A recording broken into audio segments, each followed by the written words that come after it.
Hello, ഇന്ന് പറയാൻ പോണത് നമുക്ക് ബിസിനസ് ചെയ്തുകൊണ്ട് തന്നെ എങ്ങനെ നല്ല രീതിയിൽ വരുമാനം കണ്ടെത്താന്നുള്ളതാണ്.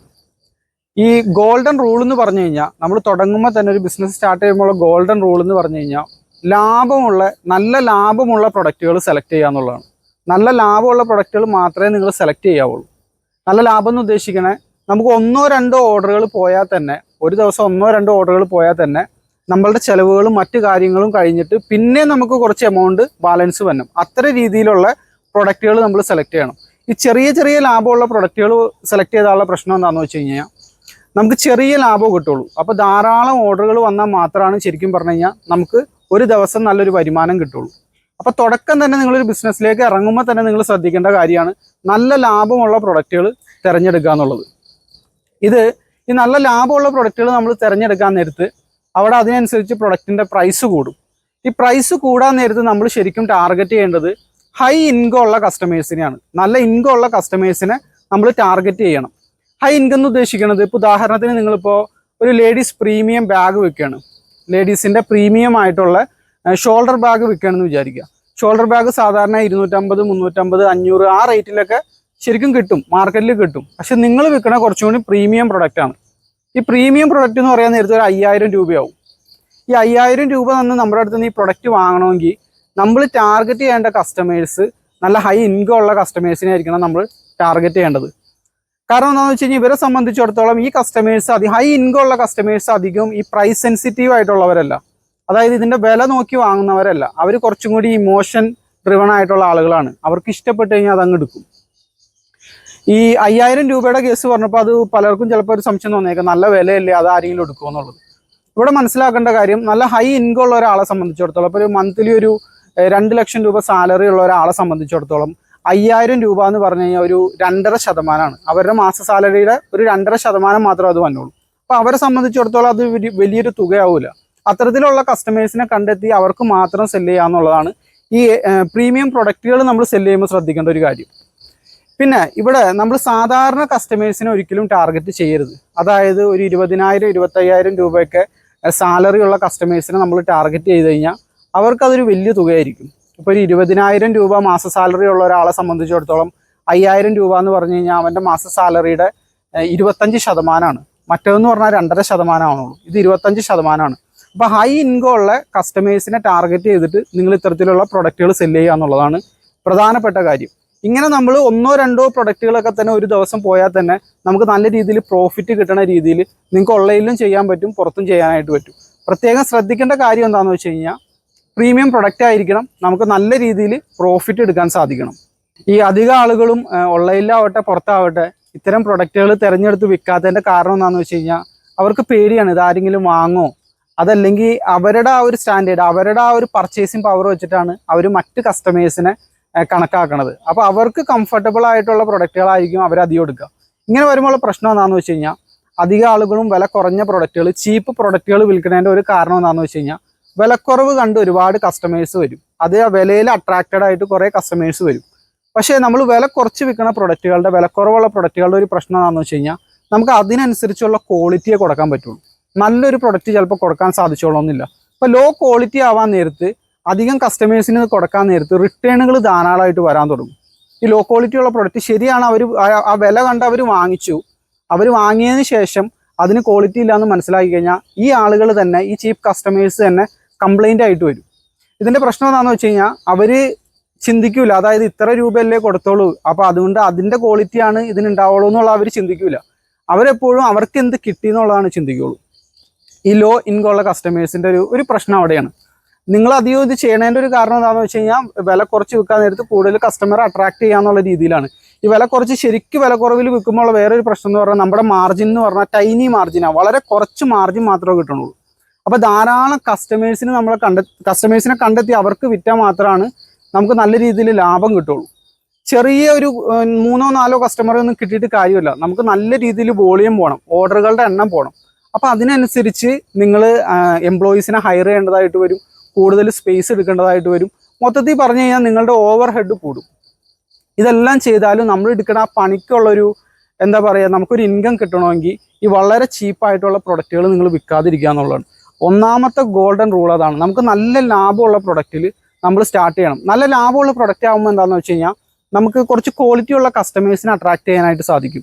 നല്ല ലാഭത്തിൽ വിൽക്കാൻ നേരത്ത് അതിനനുസരിച്ച് വിലയ്ക്ക് വിൽക്കാൻ നേരത്ത് നല്ല ക്വാളിറ്റി പ്രൊവൈഡ് ചെയ്യാനായിട്ട് സാധിക്കും. അവരധികം കംപ്ലൈൻറ്റുകളോ കാര്യങ്ങളോ ഒന്നും പറയൂല.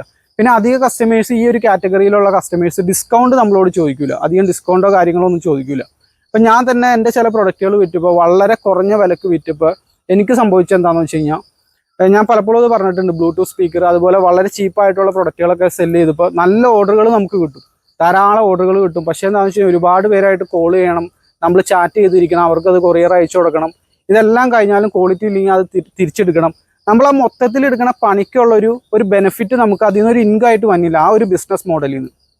അതാണ് ഞാൻ പറയുന്നത്, തുടക്കം തന്നെ നല്ല രീതിയിൽ ലാഭമുള്ള പ്രൊഡക്റ്റുകൾ വിൽക്കുക.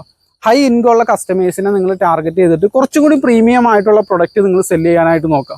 ഇപ്പോൾ യൂട്യൂബിലൊക്കെ ആണെങ്കിൽ അധിക സമയത്ത് നിങ്ങളൊക്കെ പല മാർക്കറ്റുകളിലും ചെല്ലുമ്പോൾ പലരും പല പ്രൊഡക്റ്റുകളും പരിചയപ്പെടുത്താൻ കാണിച്ചിട്ടുണ്ട്. അതായത് 5 രൂപയ്ക്ക് എടുത്തു കഴിഞ്ഞാൽ നിങ്ങൾക്ക് 100 രൂപയ്ക്ക് വിൽക്കുക, 10 രൂപയ്ക്ക് എടുത്തു കഴിഞ്ഞാൽ 200 രൂപയ്ക്ക് വിൽക്കുക എന്നൊക്കെ പറഞ്ഞ് കാണിക്കുന്നുണ്ട്. പക്ഷേ ഇത്തരം പ്രൊഡക്റ്റുകളൊക്കെ വളരെ ഡേറ്റ് ചീപ്പ് ക്വാളിറ്റിയാണ്. ഈ ക്വാളിറ്റിയുള്ള പ്രൊഡക്റ്റുകൾ ധാരാളം കസ്റ്റമറെ കണ്ടെത്താനാണ് ഏറ്റവും പ്രയാസമുള്ള കാര്യം. ഒരുപാട് കസ്റ്റമറെ നമ്മൾ കണ്ടെത്തിയാൽ മാത്രമാണ് നമുക്കത് ശരിക്കും പ്രോഫിറ്റബിൾ ആയിട്ട് റൺ ചെയ്യാനായിട്ട് സാധിക്കുള്ളൂ. കാരണം നമ്മുടെ മാർജിൻ വളരെ ടൈനി മാർജിനാണല്ലോ. ഈ ഒരുപാട് കസ്റ്റമറെ കണ്ടെത്തിയാലും അവരായിട്ട് കമ്മ്യൂണിക്കേറ്റ് ചെയ്യണം, റിട്ടേൺ എടുക്കുന്ന പ്രശ്നങ്ങൾ വേറെ. അത് മൊത്തത്തിലൊരു തലവേദനയാണ് ഈ ഡേറ്റ് ചീപ്പായിട്ടുള്ള പ്രൊഡക്റ്റുകൾ വിൽക്കാൻ നേരത്ത്. തരക്കേടില്ലാത്ത ലാഭമുള്ള പ്രൊഡക്റ്റുകളിൽ മാത്രം നിങ്ങൾ സ്റ്റാർട്ട് ചെയ്യുക. ഇനി ഒരു പ്രൊഡക്റ്റ് നിങ്ങൾക്ക് ഇഷ്ടപ്പെട്ടു, അത് നിങ്ങൾക്ക് ലാഭകരമായിട്ട് വിൽക്കാൻ പറ്റൂല എന്ന് നിങ്ങൾക്ക് തുടക്കം തന്നെ മനസ്സിലായി കഴിഞ്ഞാൽ ആ പ്രൊഡക്റ്റ് തുടക്കം തന്നെ ഒഴിവാക്കുക എന്നുള്ളതാണ് ഏറ്റവും നല്ല സ്ട്രാറ്റജി. എന്നിട്ട് അടുത്ത പ്രൊഡക്റ്റിൻ്റെ പുറകെ പോവുക. നല്ല ലാഭകരമായിട്ട് നമുക്ക് വിൽക്കാൻ പറ്റണ പ്രൊഡക്റ്റുകൾ തിരഞ്ഞെടുക്കുക എന്നുള്ളതാണ് ഏറ്റവും നല്ല സ്ട്രാറ്റജി.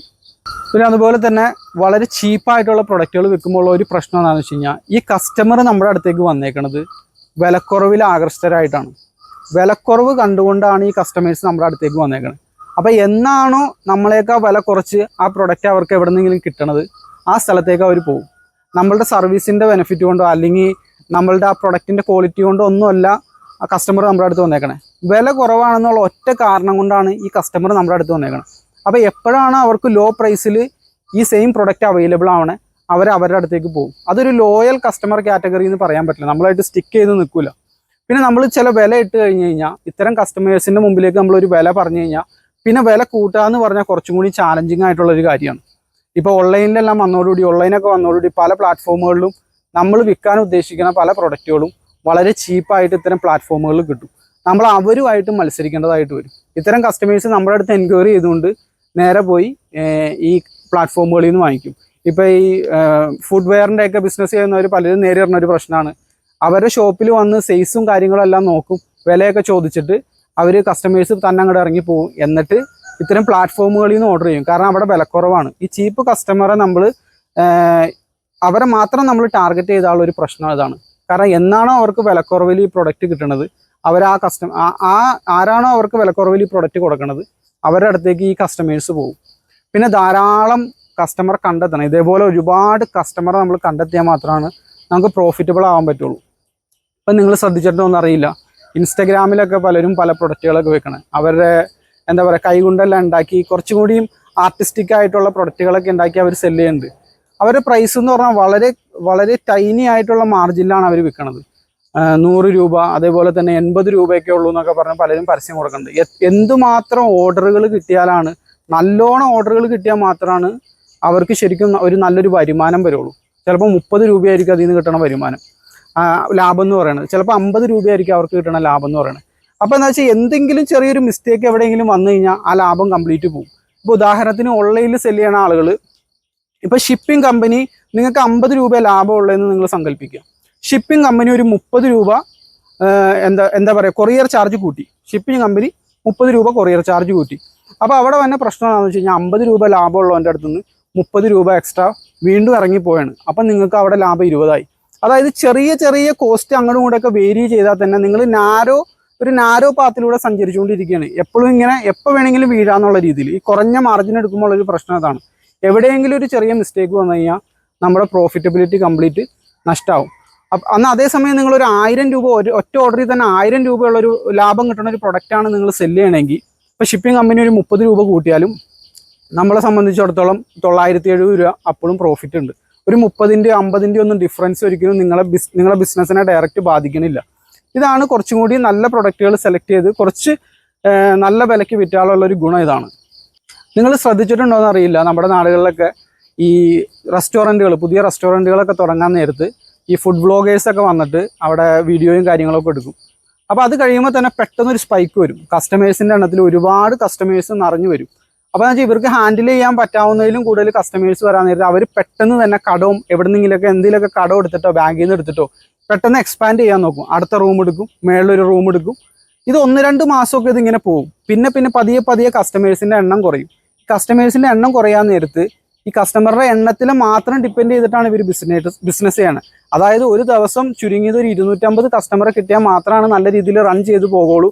എങ്കിൽ നിങ്ങൾ എല്ലാ ദിവസവും 250 കസ്റ്റമറെ നിങ്ങൾ കണ്ടുപിടിക്കേണ്ടതായിട്ട് വരും.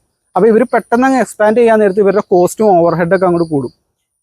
ഈ വ്ളോഗേഴ്സൊക്കെ വന്ന് പോയതിന് ശേഷം പിന്നീട് ആ ഒരു റെസ്റ്റോറൻറ്റിലേക്ക് ആൾ വരുമെന്നുള്ളത് നമുക്കറിയില്ല.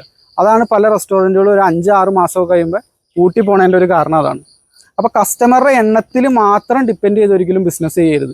നമ്മളുടെ കസ്റ്റമറുടെ എണ്ണം ഒരല്പം കുറവാണെങ്കിലും നല്ല മാർജിനിൽ നമ്മൾ പ്രൊഡക്റ്റുകൾ സെല്ല് ചെയ്ത് കഴിഞ്ഞാൽ കസ്റ്റമറുടെ എണ്ണം കുറവാണെങ്കിലും ആ മാർജിൻ ഉള്ളതുകൊണ്ട് നമുക്ക് നല്ല രീതിയിൽ പോകാനായിട്ട് സാധിക്കും.